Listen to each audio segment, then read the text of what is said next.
Merche, bienvenida Muchas gracias. al patio de vecinas, a ti por estar con nosotras. Mira, queremos empezar con una pregunta un tanto particular, ¿no? Y es acerca de tu perfil profesional, ¿no? Porque cualquiera que te conozca y revise, ¿no?, a todo lo que te has dedicado, te dedicas, le puede parecer un poco llamativo a primera vista. Has trabajado en clínica, recursos humanos, emergencias, bueno, y mucho más. Entonces, bueno, sabemos que aún así hay un foco que es común, que es ayudar a la persona a vivir la vida que quiere vivir. Y bueno, nos gustaría preguntarte, ¿cómo se hace esto? Yo te lo describiría de dos maneras. Uno, por una parte, ayudando a la persona a identificar qué significa eso, de qué es la vida que quieres vivir. A mí me gusta más describir cómo es aquello que te importa y cómo regar aquello que te importa. Porque a veces eso de la vida que quieres vivir, la gente lo identifica con estarte tomando un ojito en la playa. Entonces, más bien, ¿qué es lo que te importa y qué quieres regar en la vida que te importa? Y por otro lado, ¿cómo lidiar con el malestar que seguro que va a conllevar el regar aquello que te importa? Y Kelly Wilson empezó el primer curso que yo le oí, cogió el micrófono y dijo: yo creo en la libertad. Desde entonces es lo que hago, intentar ayudar a la gente a ser libre. ¿Y cómo se hace? Pues ayudando a definirlo y ayudando a lidiar de otra manera con sus pensamientos y sus emociones. Merche, ¿crees que hay mucha gente que no es libre, que se nota perdida en la vida? Sí, yo creo que hay muchísima. Al final somos producto de nuestra historia de aprendizaje y de nuestro contexto. Y en realidad nadie nunca nos ha preguntado qué queríamos hacer, o si te lo han preguntado muy condicionado por lo que tienes que hacer por lo que la sociedad te obliga, por lo que se espera de ti de un determinado tal. Y tampoco nos han enseñado a identificar muy bien ni los pensamientos ni las emociones. Eso era algo que no había que tener, y lo que tienes que hacer y lo que se espera de ti. Entonces, mucha gente va a hacer lo que toca. Ahora toca estudiar la carrera, ahora toca echarse novio, novia, pareja, no sé qué, ahora toca casarse, ahora toca tener hijos, ahora toca trabajar en no sé qué. Y poca gente se para a plantearse: ¿es esto lo que quiero vivir? ¿Es esto lo que me importa? ¿Es esto lo que quiero hacer? Y entre eso y la tiranía del me tengo que sentir bien, pues claro, la gente busca todo el rato sentirse bien. Bueno, es que de hecho no te vas a sentir bien todo el tiempo, es que no es... No me acuerdo a quién fue que le oí que el Homo erectus contento se extinguió.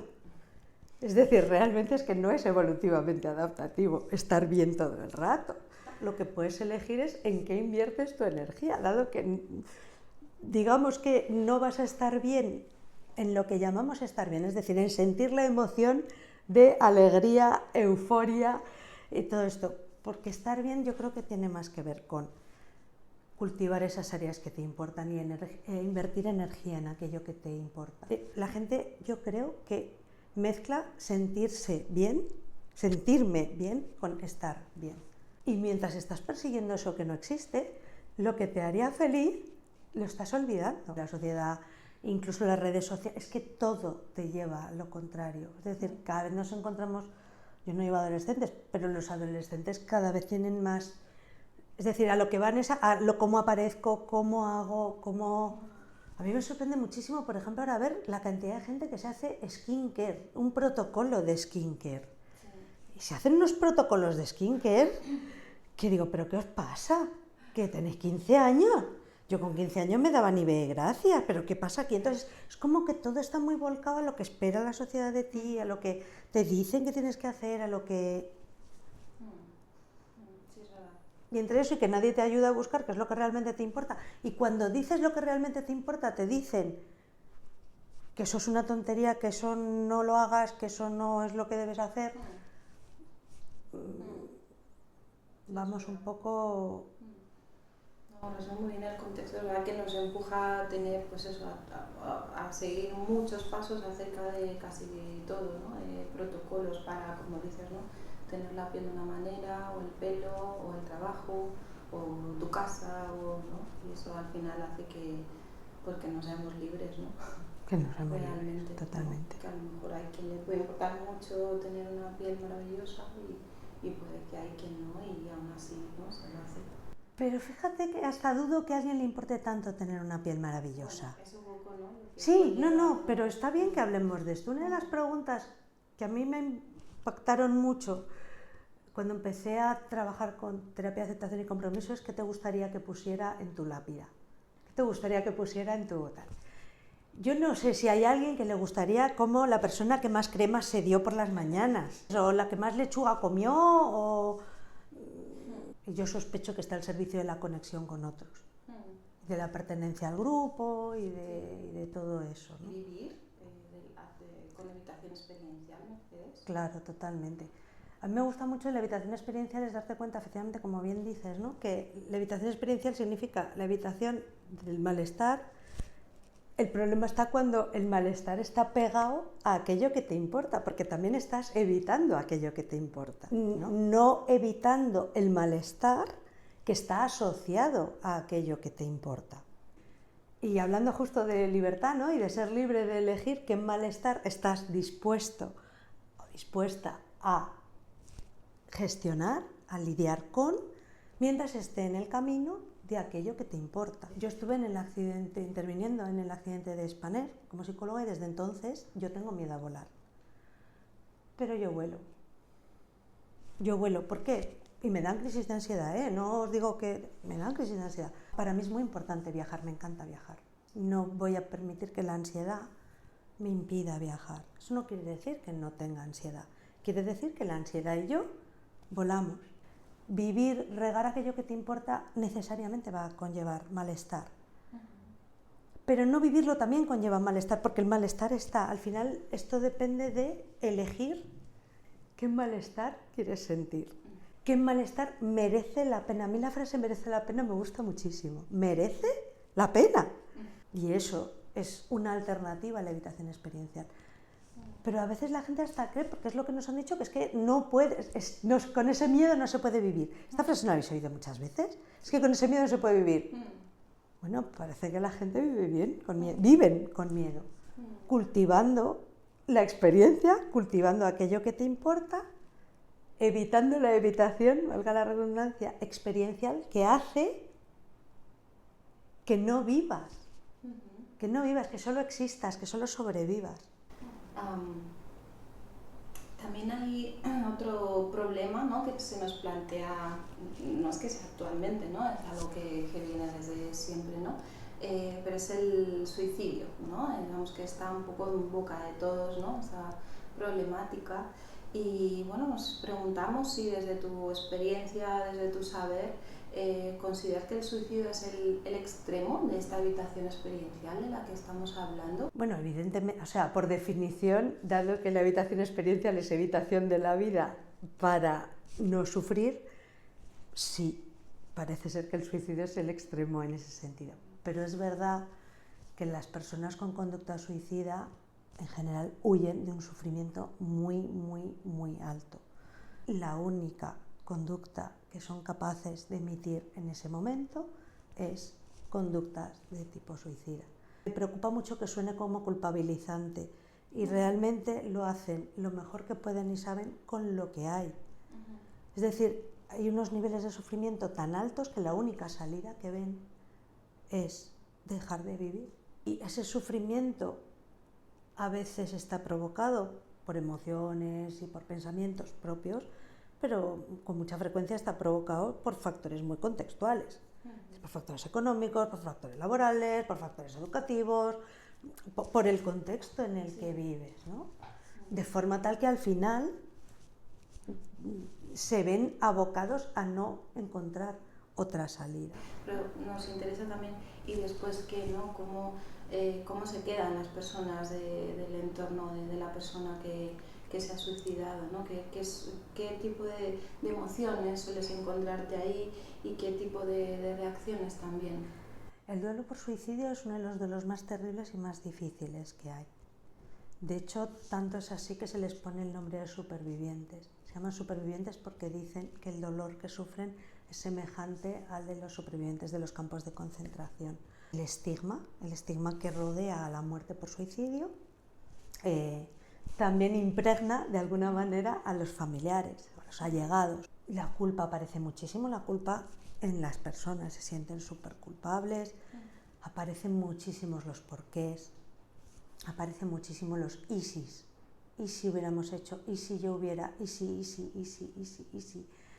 Aparece muchísimo la soledad es terrible, porque como hay tanto estigma y no se sabe qué decir, y no les dicen nada. Y entre que la gente no les dice nada y que ellos mismos, por vergüenza, porque la vergüenza también es muy frecuente en duelo por suicidio, a veces la gente dice que un familiar que ha muerto por suicidio, normalmente a veces se atribuye que han fallecido por otra causa y que no ha sido por suicidio. Vamos, yo conozco algún caso incluso que han negado hasta el fallecimiento, no han contado que ha fallecido la persona, por la vergüenza que implica el duelo por suicidio. Con lo cual, un duelo normal que necesita, normal entenderme por normal, que necesita apoyo social, necesita validación, necesita que te apoyen, aquí te estigmatizan, te apartan, no te cuentan, te culpan, y ese aislamiento, tanto por parte del contexto, incluso de los propios profesionales de salud mental, de emergencias, de tal, porque no saben qué decir en muchos casos tampoco, es porque aparece también mucho la ira. La ira contra la persona que se ha ido. No he sido suficiente, como no has pensado en mí, todo eso. Y cuesta que entiendan que estaban tan secuestrados por el dolor, que lo han hecho también lo mejor que podían y sabían. Nos gustaría finalmente hablar contigo, ¿no? ¿Qué se puede hacer, ¿no? Parece que es algo como si fuera algo individual o de esa familia, ese grupo de personas en particular, pero como bien decías antes, hay muchos factores que influyen, ¿no? ¿Qué se puede hacer? ¿Qué podemos hacer todos como sociedad? ¿Y qué se puede hacer desde las administraciones públicas, que además somos conocedoras, ¿no?, de tu participación en el Congreso de los Diputados hace un tiempo? Yo creo que hay tantas cosas que se podrían hacer. Para empezar, debería haber un entendimiento diferente de lo que es el suicidio. Hay mucho reduccionismo. Es decir, incluso desde, por ejemplo, nuestro propio área, se entiende que es un problema de salud mental. El suicidio es multicausal. Posiblemente haya que atender desde salud mental a las personas con ideación, pero cuando lo que hay detrás es un bullying, cuando lo que hay detrás es violencia de género, cuando lo que hay detrás es problemas económicos, cuando lo que hay detrás es otra cosa, es decir, las causas son mucho más amplias que en salud mental. Si hubiera un plan que integrara todos los elementos, sería mucho mejor. No sería mucho mejor, no, sería mucho más realmente prevenir. Porque podrías identificar desde muchos sitios, que involucre al sistema jurídico, que involucre a los medios de comunicación. Se informa fatal en los medios de comunicación sobre el suicidio. Y hay un manual de buenas prácticas de responsabilidad a la hora de comunicar sobre el suicidio. No es tan difícil. Hablar del suicidio salva vidas. Hay que hablar de ello. Pero hay que hablar con unas pautas. No hablar de método, no hablar de lugar, no hablar de una monocausa. ¿Quién, como les iban a desahuciar, se han suicidado? No, esto es el desencadenante final, pero no solo ha sido por esto. Y cuando tú haces esto, cualquier persona vulnerable a la que le dices, no sé quién se ha suicidado por tal, haciendo esto y tal, a ti y a mí a lo mejor no se nos ocurre, pero una persona que es vulnerable ya sabe el cómo, el dónde y el por qué. Que hay tantos campos que deberían estar involucrados en ese plan de Estado, que es lo que estamos intentando pedir, que involucre a todas las personas afectadas por conducta suicida, que son las propias personas que sufren y todos sus allegados, y desde todos los ámbitos en los que esto hay que contemplarlo. Y ponen, por ejemplo, el 024, que está muy bien el 024, pero si tú detrás del 024 no haces nada, no puede ser que alguien te diga, lo estoy pasando fatal y estoy pensando en quitarme en medio, y que lo que la gente te conteste es, venga. 1, opciones. 1, no será para tanto. 2, al final todo se resuelve. 3, venga, no digas tonterías. No a que la persona se le pase la idea, solo lleva a que la persona deje de expresar. Pues estas frases no las decimos para la otra persona, las decimos para quitarnos nosotros el malestar. Y al final acabamos dejando súper solo a la persona con conducta suicida. Y lo que sabemos que es un cóctel molotov en conducta suicida es alto nivel de sufrimiento con un alto nivel de desesperanza, y el tercer factor es la desconexión. Es más, decimos cosas como que las personas que se suicidan son unos cobardes. Hay que hacer educación. Va a sonar mal, pero fijaros los accidentes de tráfico cómo han descendido. Si miráis las estadísticas de accidentes de tráfico con las campañas que se han hecho de tal, han descendido radicalmente. Bueno, desde la administración se debería hacer un plan de sensibilización. O sea, dentro del plan de la administración debería haber sensibilización. A ver, a veces la gente me pregunta, ¿no?, cuando vas a dar cursos, ¿pero tú crees que se puede llegar a suicidio cero? Yo te digo, no. Como no se puede llegar a accidentes de tráfico cero, ni se podrá llegar nunca a desempleo cero, ni a violencia de género cero, pero que se pueden disminuir mucho las cifras porque hay un montón de cosas que se pueden hacer, totalmente. ¿Cómo? Ayudando a la gente a tener una vida de la que no necesite huir. Y dentro de ello es importante también la formación, ¿no? Que sabemos que tú eres una muy buena formadora en este sentido también. No sé si soy una muy buena formadora, pero al menos hago lo que puedo. Sí, en formar y en que la gente entienda. Una buena intervención en crisis, a ver, no garantiza que la salida sea óptima, pero desde luego aumenta mucho las probabilidades. Porque sabemos que en la crisis la persona está muy secuestrada emocionalmente y no es capaz de ver alternativas de solución. Merche, no sé si quieres añadir algo antes de despedirnos de esta entrevista. Yo creo que lo único que me gustaría añadir es que es muy importante que todos como que reflexionemos un poco más, ¿no? En esta sociedad que nos tiene tan alienados con la imagen, ¿no? Reflexiona qué es lo que es importante para ti en la vida, qué es lo que realmente te importa, qué es lo que realmente te hace vibrar, qué es lo que, si de pronto tuvieras una catástrofe, echarías más de menos. Y a partir de ahí, trabajar en invertir energía. Incluso plantearte qué es lo que te impide, qué barreras te surgen cuando quieres invertir energía en regar eso. Que te van a surgir, te va a surgir miedo, te va a surgir ira, te va a surgir, tu mente te dice, no vas a poder, estas cosas van a pasar. A lo mejor tú solo, y si no, pues pide ayuda, pero solo tenemos una vida. Así que aprendemos a vivir hoy aquello que nos importa, porque igual mañana ya no podemos vivir aquello que nos importa.